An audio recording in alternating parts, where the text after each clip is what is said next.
Dalam video ini membahas mengenai media pembelajaran modern dengan menggunakan weblog atau blog dalam mata pelajaran Bahasa Indonesia. Assalamualaikum warahmatullahi wabarakatuh. Perkenalkan, saya Zanuba Arifah dengan NIM 06021282227040. Baik, perkenalkan nama saya Aulia Rahmi dengan NIM 0602 1282 227048. Saya merupakan mahasiswa Pendidikan Bahasa dan Sastra Indonesia. Jadi, blog ini merupakan sebuah layanan aplikasi yang dapat digunakan oleh siswa ataupun guru sebagai media pembelajaran yang tidak terbatas. Nah, bagi guru, aplikasi ini bisa digunakan untuk mengunggah semua materi pembelajaran seperti video, gambar, ataupun materi lainnya. Nah, sementara siswa dapat mengunduh materi pembelajaran tersebut di aplikasi tersebut sesuai dengan kebutuhan. Nah, hal ini bertujuan agar pembelajaran yang dilakukan tidak menonton. Nah, weblog atau blog dapat digunakan sebagai media dalam pembelajaran yang bersifat open source, mudah untuk dimodifikasi sesuai dengan kebutuhan pengguna. Nah, melalui blog ini, siswa dapat mengakses informasi, belajar, dan meningkatkan keterampilan teknologinya, berbagi dan menggunakan ulang konten-konten pembelajaran. Nah, selain itu, blog ini bisa dimanfaatkan untuk pembelajaran jarak jauh atau secara daring. Nah, dalam hal ini, siswa bisa membaca materinya terlebih dahulu, mengamati gambar, menonton video, ataupun yang lain sebagainya. Nah, kemudian siswa dapat mengerjakan latihan soal yang telah dibuat pada halaman yang disediakan, kemudian ditautkan ke blog. Nah, adapun cara lainnya, setelah mempelajari materi di blog, siswa diminta mengunggah karya mereka yang telah dikerjakannya.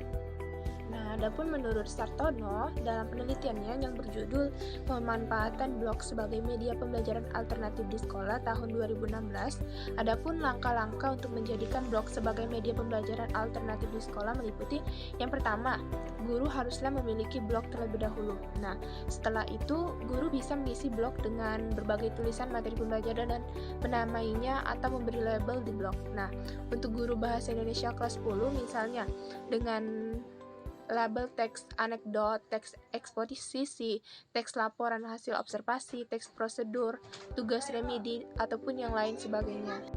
Di sini ada pun langkah-langkah dalam membuat blog pembelajaran itu.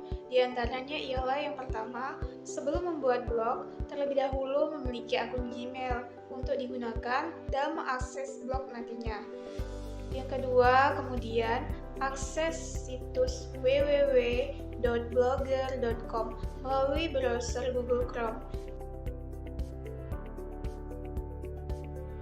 Selanjutnya, yang ketiga, setelah masuk, lakukan pendaftaran melalui akun Gmail yang dimiliki, lalu masukkan password untuk mengakses blog. Yang keempat, selanjutnya buat nama blog. Gunakan nama mata pelajaran atau nama yang unik. Yang kelima yaitu isi nama blog di kolom pengisian identitas blog. Yang keenam, langkah selanjutnya, pilihlah tema untuk tampilan blog. Gunakan tema yang sederhana bagi pemula. Yang ketujuh, setelah selesai mengatur tampilan blog, sudah bisa untuk menulis artikel. Kedelapan, nah dalam pembuatan artikel dapat menyisipkan gambar, video melalui fitur yang terdapat pada blog. Selanjutnya yang kesembilan itu, periksa kembali artikel atau postingan. Nah, jika sudah dianggap sesuai, dapat menekan menu publikasi yang berada di sisi kanan blog. 10 yaitu, artikel yang sudah diupdate di blog bisa dibagikan kepada siswa maupun publik. Terdapat kelebihan dari penggunaan blog ini. Yang pertama yaitu aksesnya gratis. Yang kedua, mudah bagi guru untuk mengisi konten. Nah, yang ketiga, mudah mengisi gambar atau video pendek. Kemudian, kelebihan selanjutnya mudah ditautkan dengan channel YouTube atau Google Form yang telah dibuat. Kemudian yang kelima, siswa mudah mengakses template blogger yang sudah mobile friendly. Kemudian, kelebihan yang terakhir yaitu mudah dan ringan digunakan di handphone dimanapun dan kapanpun, dapat diakses secara berulang. Namun di balik kelebihan tersebut terdapat juga kekurangan penggunaan blogger ini. Yang pertama, rentan terkena virus, hackers, atau spyware. Nah, yang kedua, masalah plagiarisme.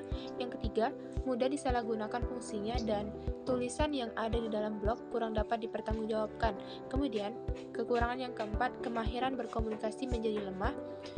Yang kelima yaitu komunikasi antara dua arah terbatas dan kurang luas.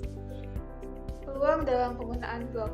Nah, pembuatan blog menjadi suatu tempat berkreativitas bagi seseorang untuk membagikan ilmu berupa suatu karya yang kemudian orang lain dapat memberikan komentar dari hasil karya tersebut.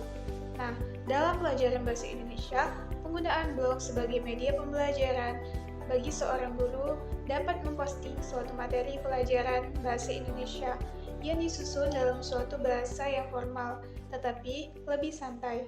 Kemudian, siswa dapat membuka materi bahasa Indonesia melalui blog tersebut agar kegiatan belajar mengajar dapat lebih menyenangkan.